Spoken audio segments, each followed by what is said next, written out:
Is there anything that you can check on your site to make sure that we're up? Because I don't know if I can minimize. Oh, there we go. Hide this window. Now I can minimize that screen. Okay, we're going to let everybody in and get the recording going. Hey, everybody. Go ahead, come trickle in while we get the last of our tech going.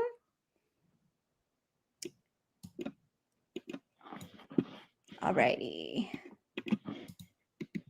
Okay, and it's telling us the recording because of high demand is going to start in about 3 minutes. So that's fine. We can just go ahead and welcome everybody in here. So let us know if you can see us and hear us, and tell us, what do we want to do? Something boring, Lisa, like where you're from, or do we want to do something more interesting, like Oh no, where you're from is good. Okay. I'm in San Diego, in case you're wondering, and that's why there are bright lights behind me. So right pretty and lovely. Ooh, Puerto Rico. Lynn's from Puerto Rico. Paula's from Austin, Texas. 11 p.m. in Scotland. Jan, thank you for being up late with us. That's kind of fun. It's not even a weekend and you're up so late with us. Anaheim, California, 95 degrees. Yikes. Shouldn't you be at the baseball game going on here? Is there a baseball game going on in your neck of the woods, Lisa? Someone mentioned a baseball game. No, I actively try to avoid all sporting events. So. Yep. All right. And then will you also please let us know if you got a link to download a PDF? Should have popped up when you logged on, but if not, I'm going to throw it in chat. If you're watching the replay, we can also make sure that this is accessible. Give me one more second to make that little pop up action, and then you should be able to download Lisa's Cozy, which is super adorable. And all right, so yep, there's a link in chat, and hopefully now you see a pop-up and we'll be ready to go. And I think the recording's going. So Lisa, do you want to introduce yourself to people who might not know you yet? Hi, everyone. I am Lisa Seifert, and I am a former recovering romance writer. We were talking about that. I used to write under the name Lisa London. I'm still on the Harlequin Books channel all the time, if you're ever over there. Just talking about romance books as a reader and making suggestions. And I write under my own name for Cozy Mysteries. And that's the nice thing about cozies, too, because there's no sex in them, so you can share them with your grandmother or your neighbor. Doesn't matter. Everybody likes cozy mysteries. Yeah, or like your 10-year-old niece or 12-year-old niece, right? For sure. And I am in the process of moving. That's why it looks like I've been robbed behind me. That's right. I am a minimalist, but maybe not that minimal. That much of a minimalist, right? Yeah. I'm also a graphic designer over at Pretty Fabulous, where I make things that I think are pretty and fabulous, and planners and websites and Shopify sites, which is a new service coming out next year. So so all good stuff. So yeah, well, it's great to have you, and we're going to be chatting about the cozy mysteries. So maybe how about one more thing, just so we get a feel for you and who you are. Let us know if you're kind of an established cozy author, if you're maybe just beginning in the cozy world, or if you're just testing the waters, you're not sure if cozy is the right genre for you. I remember the first time I heard cozy mystery, I was probably at the 20 books to 50K conference in like 2017 or 18. And I was talking to someone like, so what exactly is it cozy? Because once you know it, you totally know it. But it's one of those things that if you're only peripherally aware, you're like, does it need a cat? Like what makes a cozy? For sure. Ooh, okay. So we have quite a few testing the water authors here, Lisa, who are just kind of interested in learning more. Vicki has released 4 cozies with 2 more coming soon. Karen has 10 cozies published. Cheryl just published the first cozy series, so congrats to that. And then, a lot of people putting a toe in the water to see how warm it is. So, but I know you've got kind of a whole thing planned for us, Lisa, but before we jump into that, can you tell us, like, what is it that you love about cozies? How did you kind of find yourself in that genre? Well, honestly, I loved Chicklet. I am still super sad that Chicklet is not a thing and no longer as popular as it used to be. And so I missed the train on Chicklet. But every time in my romances, anyway, there was like a mystery or somebody's dead or something was stolen. So I kind of always like, I guess in my mind, when I think of cozies, I think of them as Chicklet murder mysteries, which I realize they That's are a not. cool way to look at it. But that's like kind of how I write. And so also if you read my books, if you are not also along the wavelength of thinking Chicklet with murder mysteries is awesome and fun, you probably won't like my books either. So if you have to ask me what my style is, that is my style. That's a fun way to be able to just kind of pin it down. Yeah, because it is one of those genres. It's like when you know it, but how do you actually describe it? Right. Oh, Rebecca's asking about the download. Let me put that link in again. I like that. Someone calls cozies, what was it? Midlife. Midlife chicklet. Yeah. Oh, That's April, great. I wrote a Chicklet and love the genre. Yeah. I mean, I feel like it could come back. There's a group that is so trying to make it come back. They're writing paranormal Chicklet books. I Hmm. think it's called PCL. They're like a whole like group of authors, and I was like, oh, that sounds so fun. I'm not into paranormal, but I like joined the group anyway. They're like, when's your paranormal coming out? I'm like, oh, I don't It's know. I just like not. being around you guys. No, it is fun. And especially I think that there's something, like I think cozy is exactly the right word because that's the feeling it evokes, like Mhm. you kind of know what you're getting into, you're not going to get too scared, it's going to be cute and sweet, but not everybody wants to just read like totally rated G Hallmark movie romance day in and day out, right? So it's a little different with the same safety net underneath Right. it. Right, exactly. And I always thought it was kind of racy, but my best friend who writes Chicklet, and she's Mormon, but she writes paranormal Chicklet, or not Okay. cozies, paranormal cozies. And Uh-huh. so I guess it's rated G. I guess it can be paranormal. Yeah, yeah. Awesome. All right. Well, go ahead. I'll let you. I think everybody can see your screen, right? I'm seeing it. So let us know if people here aren't seeing it and we can just kind of dive in. Okay, great. I am trying to advance the slides on the wrong screen, so I have so many screens up for me. I know. There we go. I was like, why is it not moving? That's right. Right. There we go. Did it move? Yep. Ah, We there it see is. it. All right, so let us know who's participating next month in NaNoWriMo. So if you haven't heard of NaNoWriMo, it is just this movement, this collective movement of all of these writers, authors, bloggers. It can really be anybody who writes stuff, copywriters, who are going to try to write 50,000 words in 1 month. And so if you are kind of on the honor system, like you saw over here, then you're trying to write 1,600 words a day, which doesn't sound like a lot. But all of a sudden, what happens is this is your total word count per day. All of a sudden, you wake up on November 15th and you missed a few days, and you're like, oh my gosh, I am at the word count for day 3. I'm not at the Right. word count for 15. Right. Yep. And then This is perfect. Meredith says I'm considering it, but I need to settle on an idea. So maybe even by the end of this time, you'll have your little yeah. ideas ticklers tickled. Yes, for sure. And the nice thing too is it's free, and then they have like a word count builder inside of there for you to track your word count. You can have your friends there. It's basically just social media for writers for the month of November. And I just want everyone to know I have 100% failed NaNoWriMo for like the last 8 years. So you don't even have to like. Everyone's like, I won it, and I'm like, Oh, for okay, 10. great, but you don't have to win it to be a writer. Like, not a Yeah. big deal. Yeah. I like it just for the momentum that I get. Like I usually don't join the cabins and do all of that. And I don't kick myself like, because for me, if the story's not coming, the story's not coming. But Right. I do love the momentum and the excitement that comes from being around other Nano authors. Right. Yeah. And like, I'm so old now, like, you can't make me feel guilty if I don't want to feel guilty. Right. Like, Exactly. whatever. That's what our So, 20s were for. yeah, exactly. So sometimes people get together locally in person, but I've noticed like even San Diego, they're like, we don't want to get together.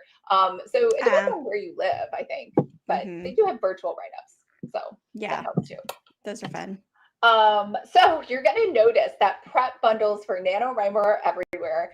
Don't worry. And honestly, the one that NaNoWriMo puts out is like, I think way overwhelming. They like try to add a little too much value where you're like, okay, this is great. Oh my God, it's like day 20 of NaNoWriMo. I'm still not done with the prep workbook, right? Right. So don't worry, like when you see these and you get FOMO, like don't worry, you don't have to get them. They're just let them go by. I mean, I even have in my own Nano prep book as well. So if you join, we're going to talk about this later. If you join the Cozy Author Accelerator, you will get my prep bundle for free. And there are 30 lessons in there, and they are a little overwhelming, but they're like meant to be done in theory the whole month of October. But it's just something there in case you're like stuck and you want like a little inspiration or a lesson, which is like Alana said, that's mostly the reason I participate in NaNoWriMo. It's not to win it. It's just because it's like a daily reminder of like writing motivation and tips, and like everyone's chatting about writing. So it's like a fun time. Exactly. Yeah. It's almost like getting a group where you commit, we're all gonna, do squats and sit-ups every day this month or something like that. And you just, there's that group accountability and the excitement that comes from that. Yeah. And don't worry, we only talk about desserts and the Cozy Accelerator. We don't talk about exercise. You don't have to feel guilty about that. Amen. I love Let's it. try to lose weight, get in shape, and finish a 50,000 word book. Right. It's too much. Too much. All right. So go ahead and download the workbook, and we're going to go ahead and jump into that. So I am going to bring that up if I can figure out how to screen share that, which I should be able to. If I... And the link to downloads there in chat. All right. So let's try to make this a little bigger. There we go. That took up the whole screen. I don't know if it took up. There we go. All right, so this is obviously what I wish I looked like if we were all cartoons. So perfect. Well, I noticed you stole my colors or my sweater color. Oh yeah, pink. I love pink. It's my favorite color.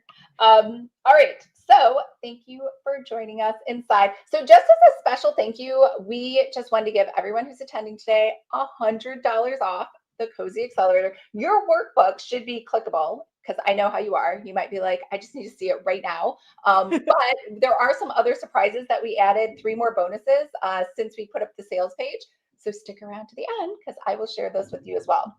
All right, so because I know that you're busy and there's nothing worse. I took a webinar the other day, and there's this thing people are doing where they're doing webinars, and then it'll say, what are the 10 things? And there'll be 10 blank lines. And I'm like, oh, this is like, I could have just taken out a piece of notebook paper, right? Like, so I try to make it a little more entertaining, put some more stuff, some more notes in here. So basically, we're going to go through the list of the 10 items. You have a lot of really great notes in here. There's space down here for you to write in what you would like to do for your book. So in theory, by the end of this, you will have all 10 elements nailed. So in the Cozy Accelerator, which is just a week, it's the same principle, because this has always happened to me. Every time I go to do something, the more time I give myself, the less likely I am to succeed, which sounds silly, but if you have too much time to think about something, you're not going to do it. Like, how many Hallmark movies have you watched? How many murder mysteries books have you read? Like, you have all the information you need right now.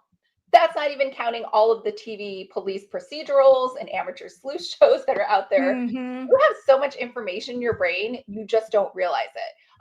And don't get stuck into the trap. I've done that too. I was telling Alana, I took a year off to write, and I was like, oh, but let me just rewatch the entire 7 seasons of Castle just to make sure I know how this works, right?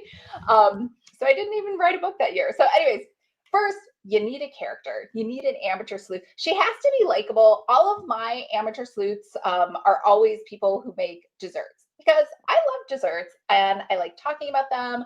I like thinking about them. I think there was one cozy mystery I saw where the girls were like fitness personal trainers, right? And again, like I said, during the Cozy Accelerator, we're just going to talk about desserts and rewards, because we want to just be happy and fill ourselves with endorphins.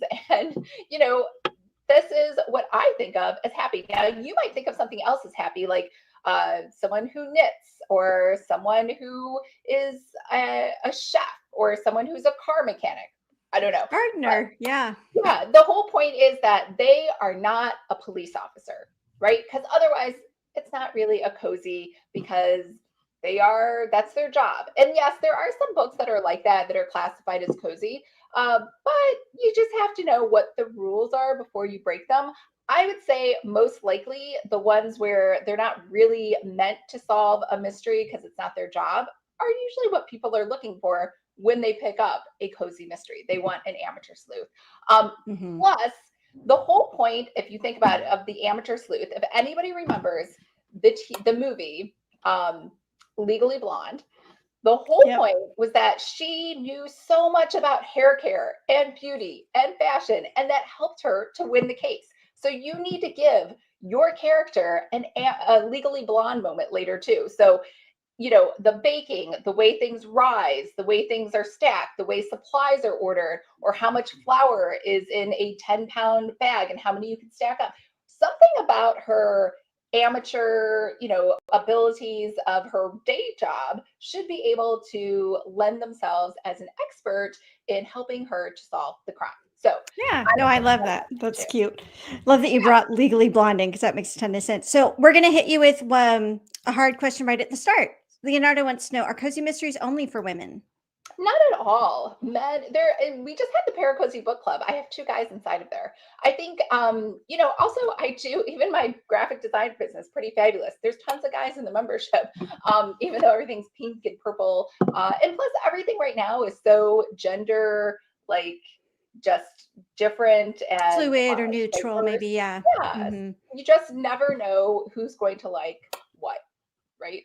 And Mm-hmm. there are some there, and I will say there are less, but they've seen a couple amateur sleuth cozies with a guy starring Mm-hmm. in them. It is harder to find, that is true, but it's out there and there's a market. And the nice thing too is it's like if you know the concept of blue ocean versus red ocean, it's a blitz a blitz a blitz a blitz a blitz a blitz a blitz a blitz a blitz a blitz a blitz a blitz a blitz a blitz a blitz a blitz a blitz a Something blitz weird happened to your sound, Lisa. Hold on.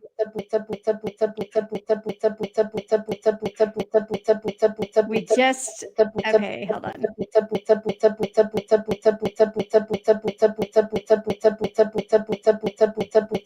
Are other people hearing that? Okay, other people are hearing that.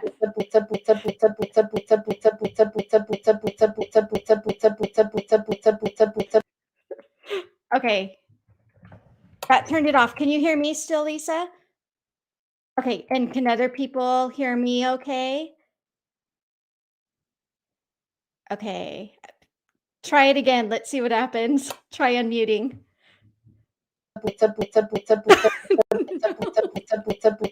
No. Okay, maybe yeah, maybe try coming out. So what happened, like, somehow your sound is just on repeat from something that you said. It's a really crazy echo. I would say maybe, like, you might wanna jump out and just come back in. I can get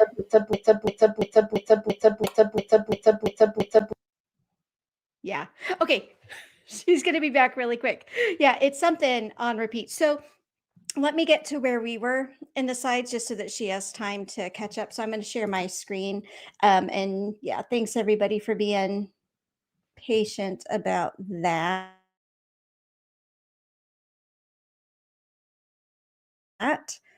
About the likable amateur sleuth, Lisa gave some examples of the type of character, right? It's usually connected to some kind of hobby or day job, like she said, the baker or whatever. So just for people, because we have a lot of authors here who are still dipping their toes, like trying to figure out if cozy is the right genre for them. So to give those type of authors a really good feel for it, why don't we just toss out lots of ideas, either of cozies you read, cozies you've written, the types of jobs, right? Anything that deals with stuff in the kitchen. I know that's real common. Certain things about crafts, knitting, crocheting, that kind of thing. Um, what else is there? Like, I think for me, so I do more suspense. Mine aren't really, they wouldn't be classified as cozy, but I think if I were to do cozy, it would for sure be like something plant related, like you can see in my background. Rebecca, I think that's librarian. Yeah.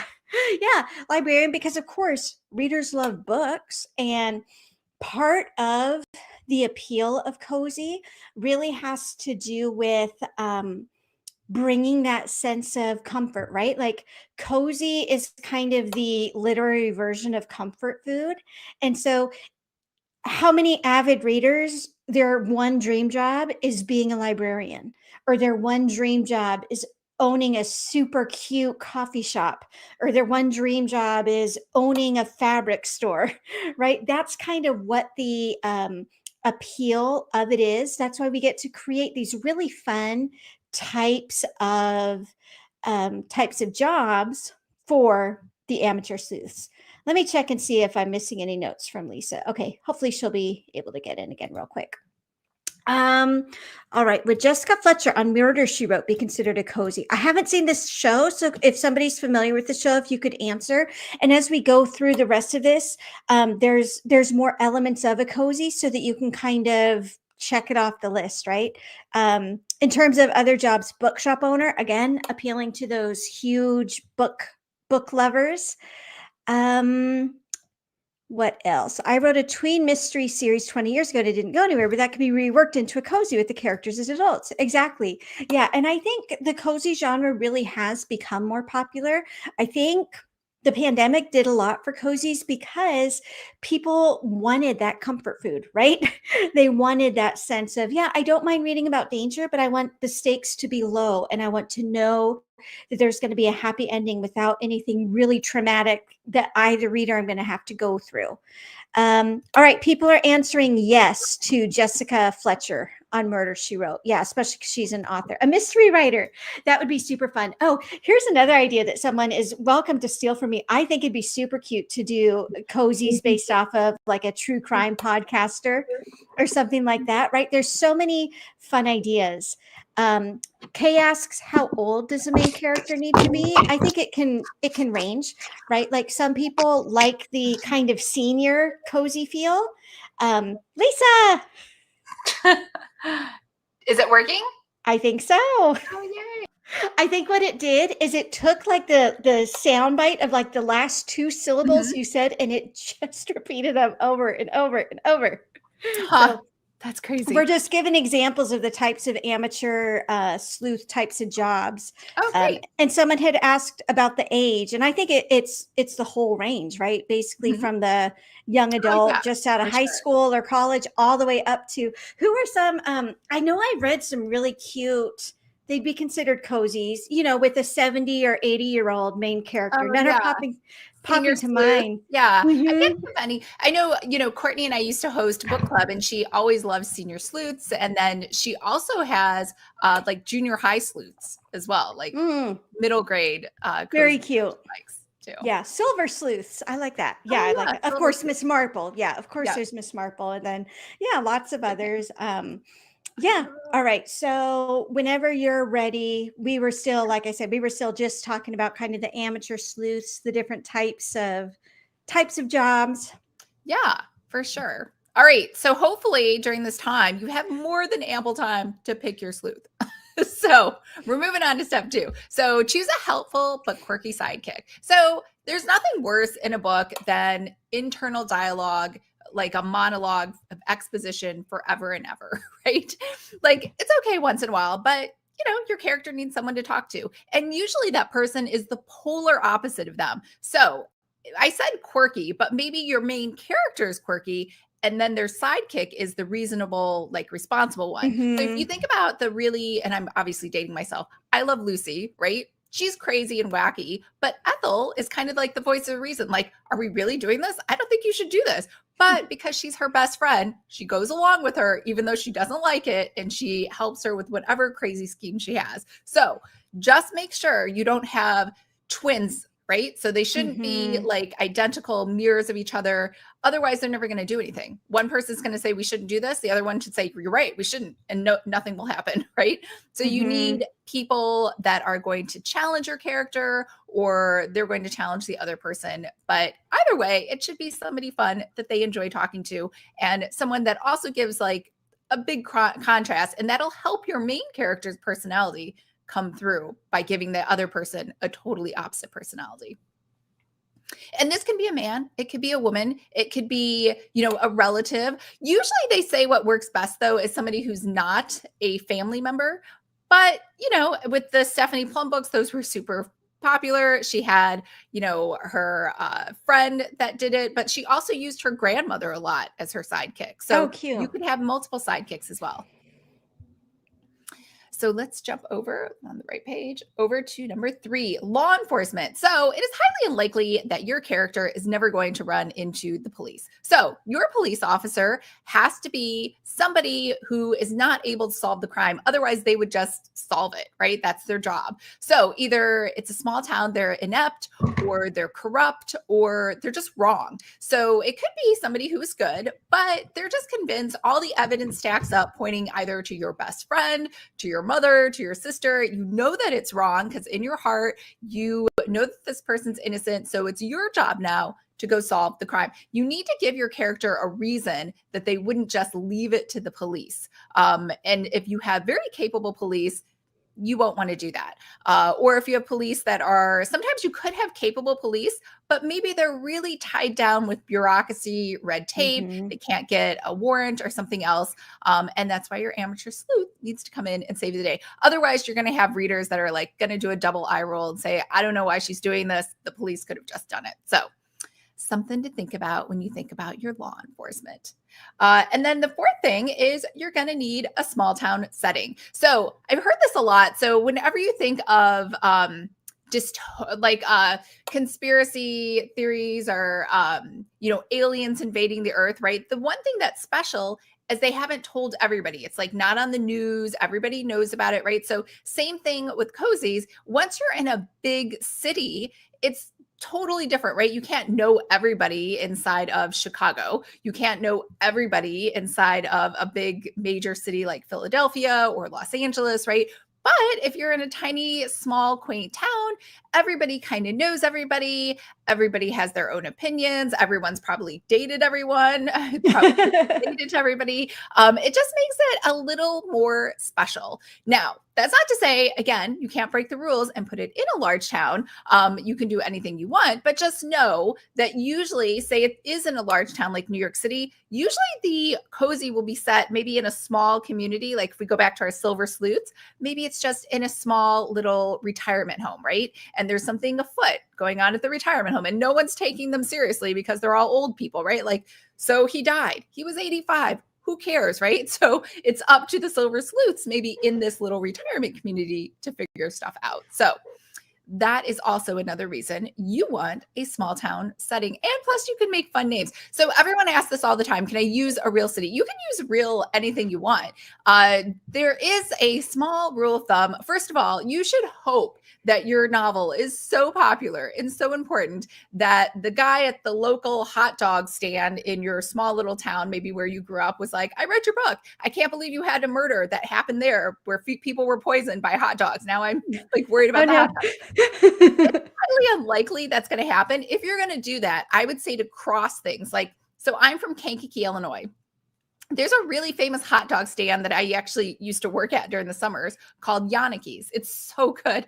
I don't even know what, like, they made the secret ingredient in the basement, but probably isn't even healthy to eat. But anyways, if I used Yannicki's, I wouldn't put it in Kankakee, Illinois. I would put it in a fake town called Cedar Point, Iowa.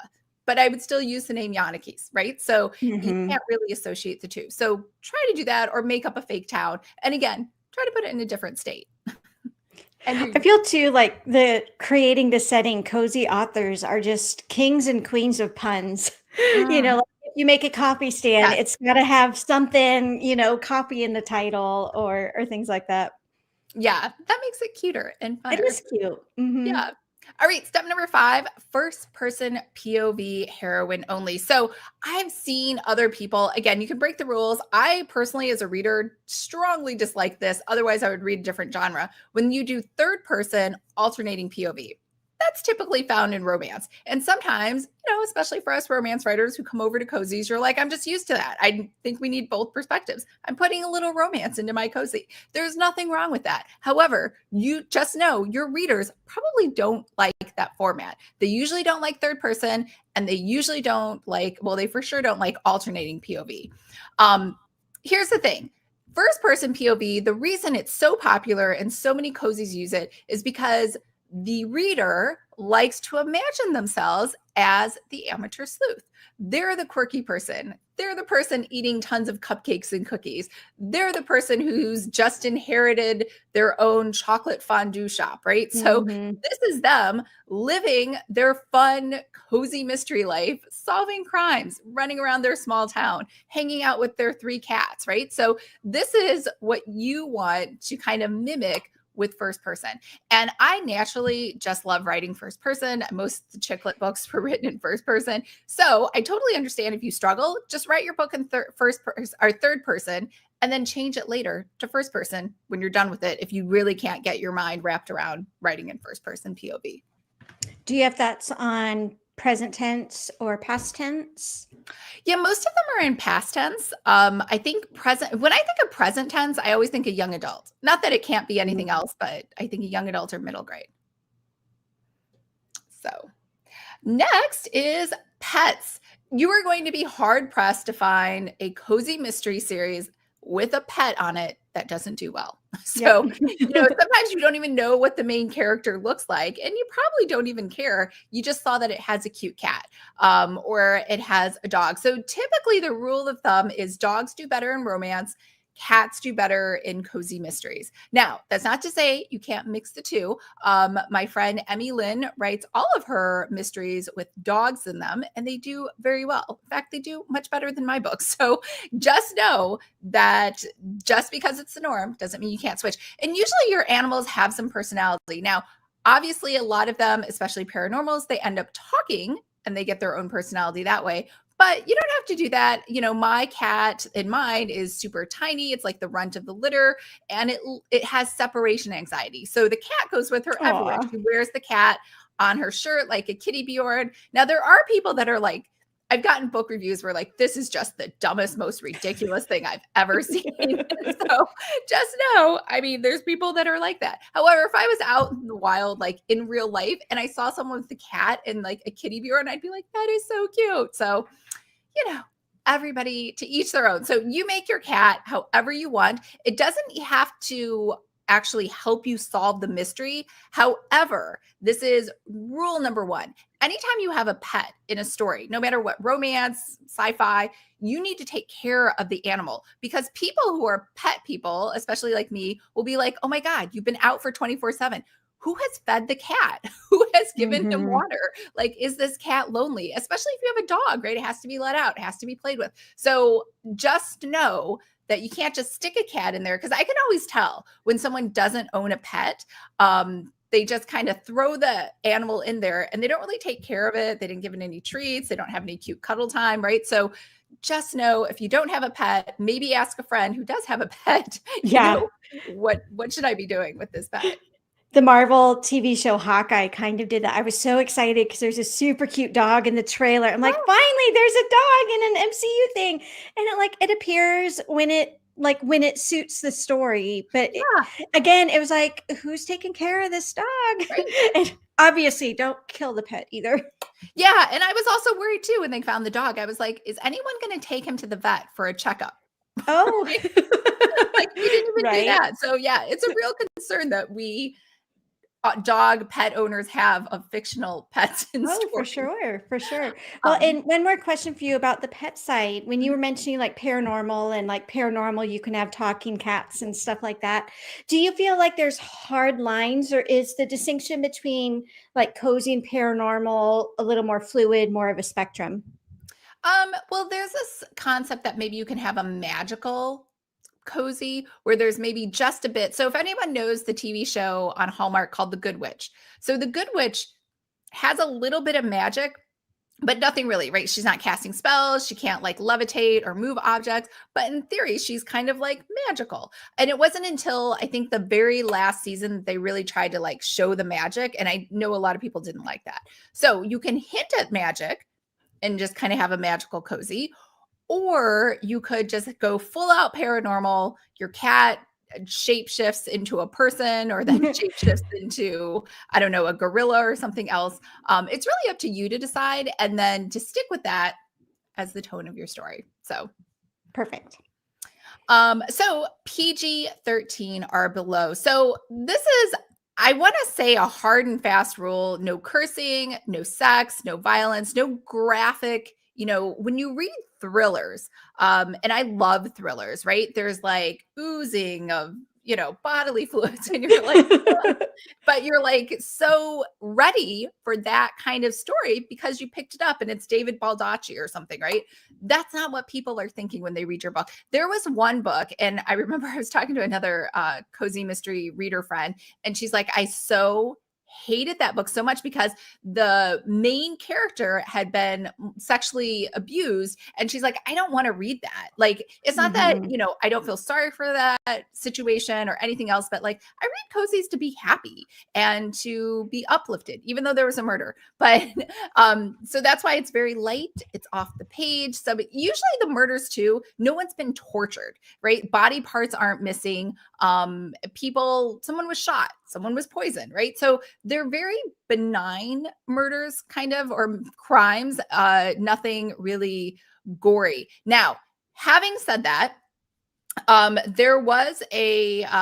there's this new trend of millennial cozies. So millennials are actually getting pretty old, even though like they seem like they're the young hipsters, but Gen Z is probably more a better word, but it's just such a long thing to say instead of millennial cozies. And so I've noticed in some of the millennial cozies, there is sex, there is drugs, there is cursing, and some of those books do really well. And others, the same thing. Like I was talking with my friend, they were like, I can't believe they put this in a book. I don't want to read this author ever again. So again, there's nothing wrong with it, but just know that if that is your thing that you're going to put in your book, just know you will probably be forever labeled by your readers as somebody who puts that in a book, if that's the first book they read, or if they read another one of your books that was PG-13, and then all of a sudden they read this one, they're like, they feel violated, right? Like this wasn't something they expected. So, I think they should be mutilation, all that stuff should be left in other places. But again, it's up to you what you want to put in. And also, when your characters get upset and they curse, they usually say something funny like dog biscuits or something, and that's or dag nammit or something, sort of like whatever they would say on Leave It to Beaver when they're upset. That's a good way to put it. Well, and it's important, I think, for your branding too. If you're kind of the more traditional cozy author where it's, it's PG, it's not even PG-13. You do an anthology and a third of the books in there are things that some of your readers don't want to read. That also is a reflection on your brand, hurts your brand. So I think it's important to, before you do like a group project as well, to just kind of know if everybody has the same rules going in, or if their definition of what cozy would be is different than what you would consider cozy. Yeah, for sure. And then we're almost done. So number 8 is their family. So you're not going to find a lot of loners in here, whether or not they have like real family, where we're talking like aunts, uncles, cousins, all of this extended family kind of in their business. And it kind of provides both comic relief and shows them as a real person and takes a little bit of edge off the mystery. Like they're not just, remember, it's not a police procedural where they're just constantly solving the mystery. They have a life. This isn't really their job. They're just kind of doing this on the side for fun. Now, having said that, you can also have what I call a pseudo family, right? So it could be, maybe people in their building and they all kind of act like a family. It could be like a situation like Friends, the TV show, where they all kind of are roommates and they're like all in each other's business all the time and kind of hanging out. So just know that there should be regular people in the family all the time that are there not to help them solve the murder, but maybe just there for comic relief and also to just show their personal life and give a break from actually solving the mystery. Number 9, hilarity and hijinks. So mostly people kind of want to laugh. They want to be entertained. And if you don't give people an opportunity to laugh in your book, they will laugh at something that's not meant to be laughed at. That just kind of happens. People read books, I think, to experience emotions, right? Whether that is sadness or happiness or surprise or fear. And so like they did, I remember when I was thinking about writing young adult, they had asked all these teenagers, what do you want in a young adult book? And they said, I want to cry. They wanted to Hmm. be sad because they were so young and they didn't have that depth of feeling or, a heartbreak or romance. And they really, really wanted to have that. And so it's the same thing here. It's the same reason I think people come to cozies not to read about, heavy subjects, because they want to be entertained. So even if you have, and I know what you're thinking, I'm not funny. I'm not funny either, but even if you have the world's worst joke, it's like a little chuckle, right? Like you've been there at those stand-up comedy shows and you're like, oh, I feel so bad for this guy. But they kind of have just kind of punny, funny things. And you're like, haha, har har, right? Like as long as you like keep trying, I promise you're going to get better at it. You can also read books on stand-up comedy and they will tell you there's usually a formula on how to make things funny. And I would do, when you read books, I would make sure to note as well, like highlight it, make a note of it, take a photo of it with your phone. Anything that you find funny, when you find yourself laughing at a book, like what is it? Is it because it was some expression that was totally unexpected? Or is it because, it was a really great joke or a funny pun? So I think the more you try to dissect comedy, the better you will be at actually putting it together when you try to put some like humor into your own books. And then we are at number 10, which careers and hobbies. So you need something, a good hook for your whole series. So make sure it is something you love. I obviously love desserts. That's why my series is about cupcakes. Every other series I have planned after this is about something related to desserts. It is hot chocolate. It is fondue.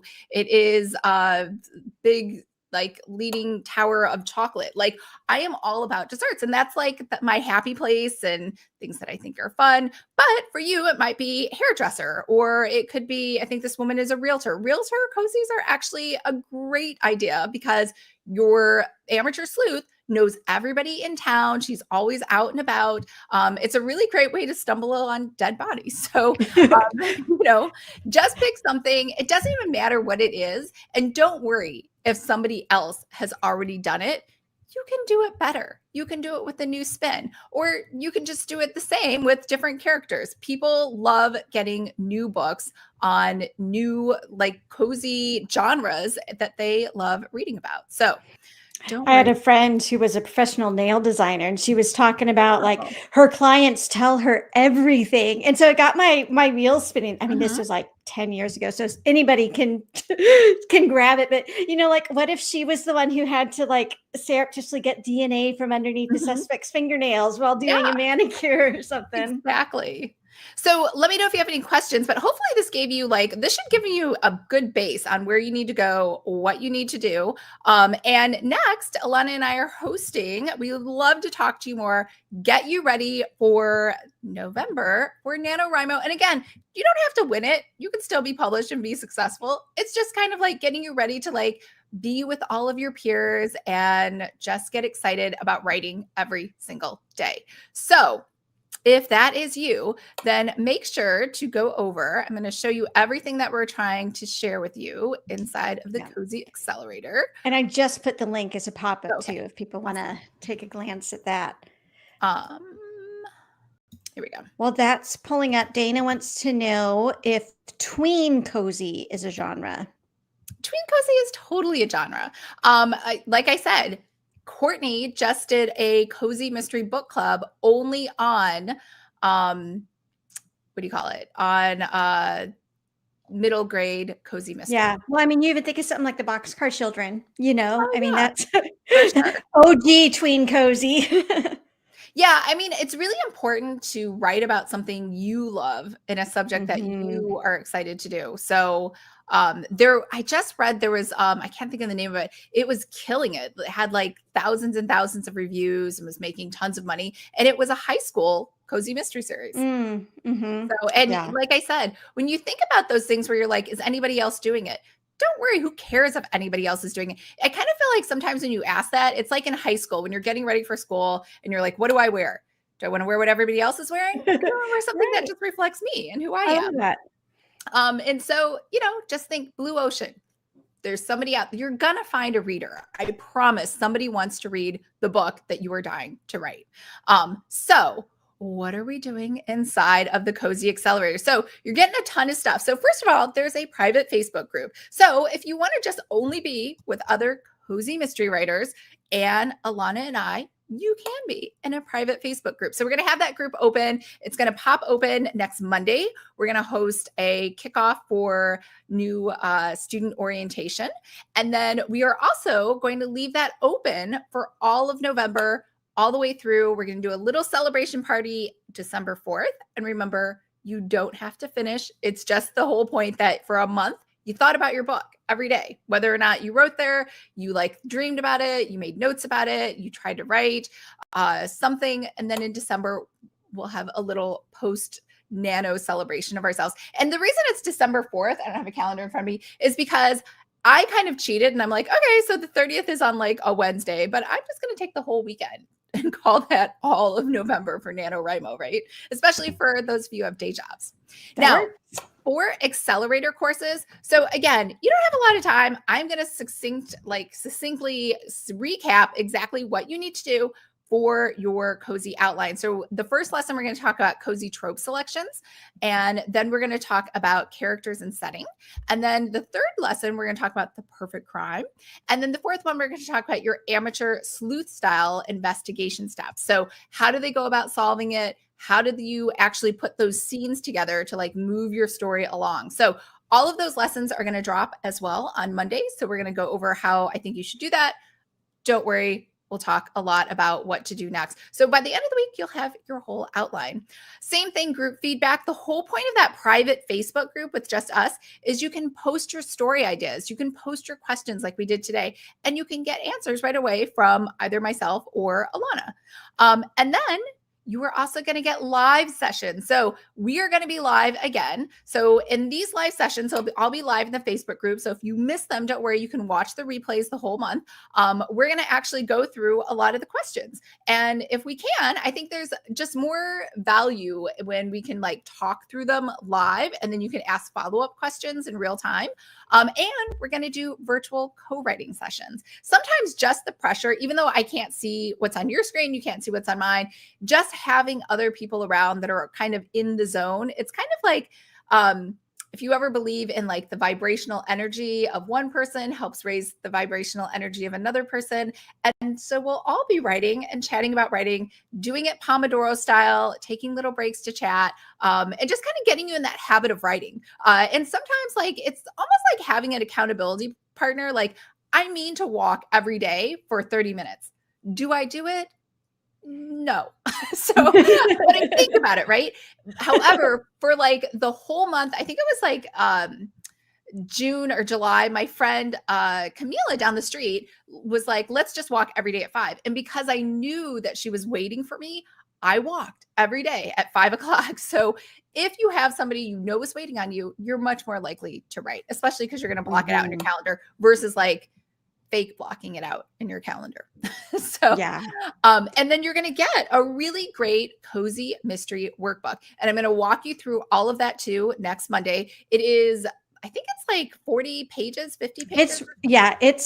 When I think workbook, I think kind of like a download, like what you all got right now. This is very comprehensive for sure. This isn't just like 2 pages to help you outline. Yeah. So this is a really and this is, again, like I said, you don't always need it, but sometimes like it helps you like prompt you with questions if you're stuck somewhere.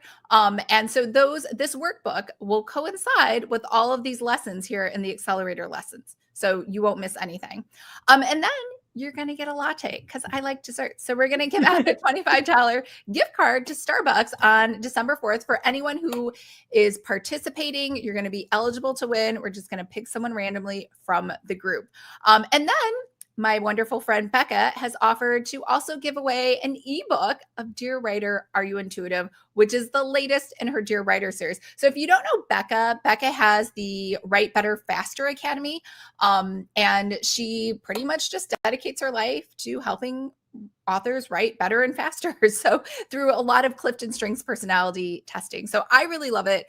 So again, on December 4th, we'll have a party and we'll select one person who will get her book.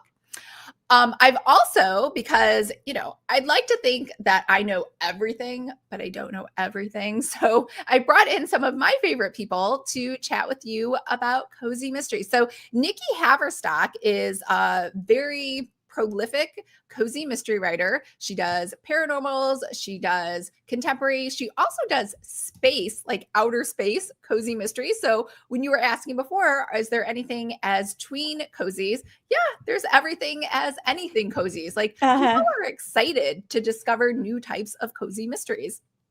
And hers even has a dinosaur in space. So she's like mashed Oh, up a couple cute. genres in there. I Yeah, love that. so she's really great. And she actually is my writing coach. And she has given us an interview behind the scenes, everything that she does.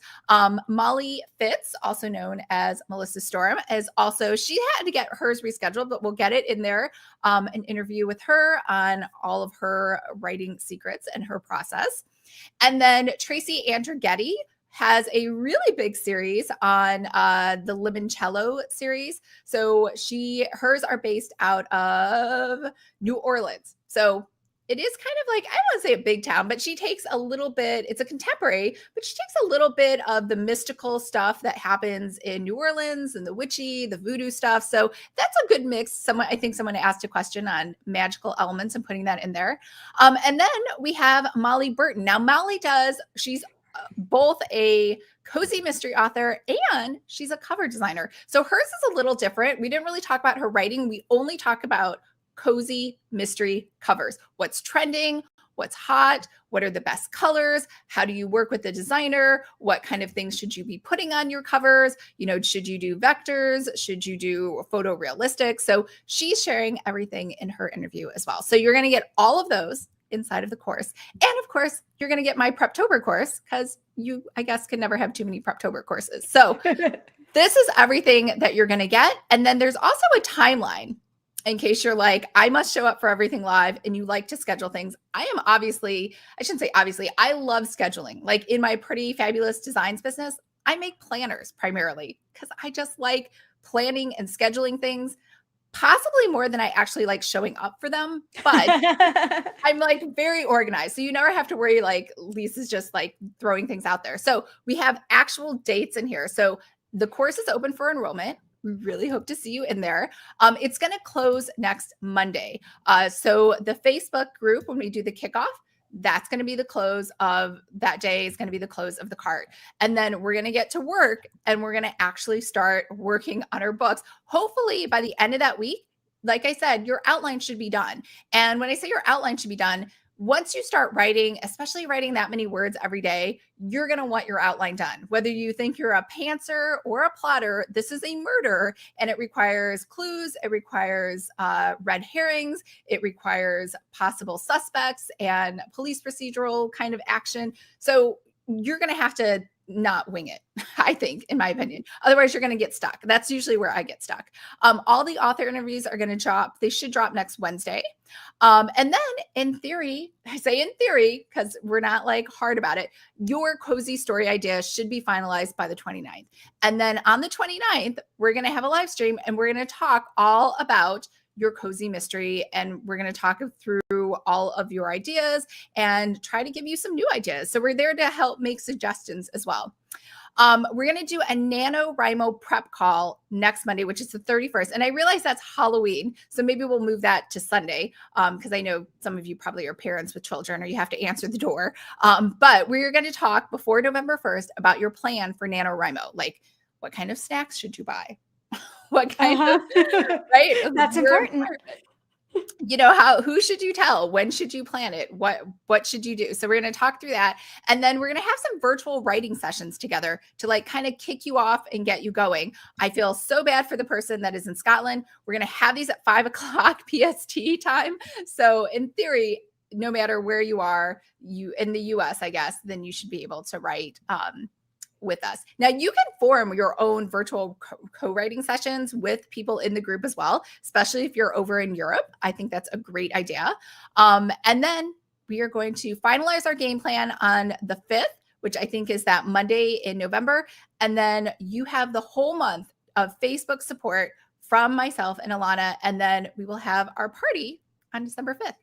which is the end. And then we'll give out the book and we'll give out the Starbucks gift card. So I think that's a Awesome. wrap. I got everything, Yeah. right? Yeah, we have a couple questions, but before we get to that, I want to reiterate how special this is just because it's so interactive, right? Like for people who have taken some of my successful author or successful writer courses for authors, like a lot of them are just pre-recorded and it's like, boom, here's your videos. But there's so much synergy when you're writing with a group of people. You're kind of all on the same page. And I know, Lisa, like I think if it were me, I'd be a tiny bit worried. Like, is she gonna get mad at me? Like, what if I don't make my word count? Like, she's not gonna do that to you. So, it's low pressure, but it's very, very encouraging. And so I think that that's a huge benefit of something like this, because let's be honest, we could go to Amazon and Google how to write a cozy mystery and get a lot of the same information, but you don't get that experience. Okay, couple questions people have for you, Lisa. Are the lessons work at your own pace, or do you kind of have to like show up, watch it that week? Can you talk a little bit about what's evergreen and what's time sensitive? Everything is at your own pace. As you know, as someone who has never won NaNoWriMo, I am all about doing things on your own time. And just like Alana said, it's a creative process. So I do believe there's a point at which you force things out just so you can move forward. But also sometimes if you just aren't feeling it and it doesn't resonate with you, then maybe you just need an extra week. So, that's why we're saying the Facebook group is open all month. Just there for support, like she said, interactive, chatting back and forth. Yeah. Will the writing sessions only be like what's on the calendar, or will there be writing sessions throughout November during Nano? Only on the calendar. If after that, we'll talk about this on like the game plan. By that time, hopefully you've made some friends, you've made some buddies, you have the private Facebook group. All of you should be selecting times and saying, hey, I'm going to write it this time. It's your Facebook group. You can open up a live stream inside the Facebook group and then everyone can kind of join you. So yeah. I know all of you are totally capable of being leaders and, just going ahead. If you are like me, you like scheduling things and just telling everyone, hey, tomorrow at noon, I'm writing if anyone wants to join. Yeah. And sometimes even if nobody joins or just one or two people join, even the fact of saying, okay, tomorrow at noon, I'm writing, it's encouraging to you to show up. Here's another question. This might be for either of us. I'll let you take first stab though. Is this going to be different than Melissa Storm's Cozy Mystery class? This is like an accelerated version of it. So everything that Melissa said, we'll probably repeat, but if you know Melissa, her style is very much like chatty. We're going to hang out for an hour and a half, possibly 2 or 3, and then I'll make it through the material, which I love. I love hanging out with Melissa, but you're like on a time crunch. So this is why all of the lessons are 10 minutes, like in, you're out, you're gone. Yeah, no, that's great. Well, and the other thing is when you sign up for the Accelerator, you get the option if you want to buy Melissa's class, you can get that too. And that one is more, watch at your own pace, longer videos. So for people who prefer that style, but again, like what I love about what Lisa's created is that just that interaction, the synergy there, and having writing friends, because it can be isolating if we don't actively seek out support and encouragement from others, and knowing that there's going to be somebody to cheer you on when you say, I had a terrible day, but I got 200 words written. And instead of someone like wagging their finger at you, like they're going to be supportive and be like, that's awesome. You had a terrible day and you still showed up. Or, hey, I wrote 8,000 words today, and people are going to be like, way to go. As opposed to some groups, like, it can be a little catty. Do you know what I mean? Like, we want you to be successful, but not so much more successful than we are. Like, there are certain groups that kind of have that kind of attitude. And so, yeah, I love this. So let me throw the link one more time. If you're happening to be watching the replay, make sure that you use the Cozy Up, all one word, as a coupon to get 100 off. When Lisa and I were talking and asked for help making the sales page, I'm like, okay, what are you going to price it at? And I'm like, holy cow, because with all the hands-on support you get, it's a great deal. So great. Are there any other questions for either of us about the course itself or about just kind of cozies as a genre? And just so you know, I think, like Alana was saying, you can think of this as your NaNoWriMo cozy mystery specific support without any pressure, right? So sometimes I Yes. feel like with Nano, it's like, oh my God, you didn't make your word count. You're going to fall back. Like, it's not a big deal. You can still be successful. Just, it's all about just putting effort and focus into something that you want to do. And we're here to help you do that. Yeah. Oh, okay. Alyssa wants to know, how do you get ideas for kind of the punny names that so many cozies have? Name generators. I actually I Google like it, that. and then I'll say, like, if I have something, if I was gonna, like, say I was gonna write a pie mystery, I Or would she say says a words that, cafe as an example. yeah, Mhm. words that start with P, words that start with C, or synonyms for this, right? So Yeah. Google has really done most of the work for you. Yeah. Or like cute names for a coffee stand Mhm. or that kind of thing. Yeah, no, great. That's the one thing that I have two reasons why I don't why I don't write a ton of cozies myself.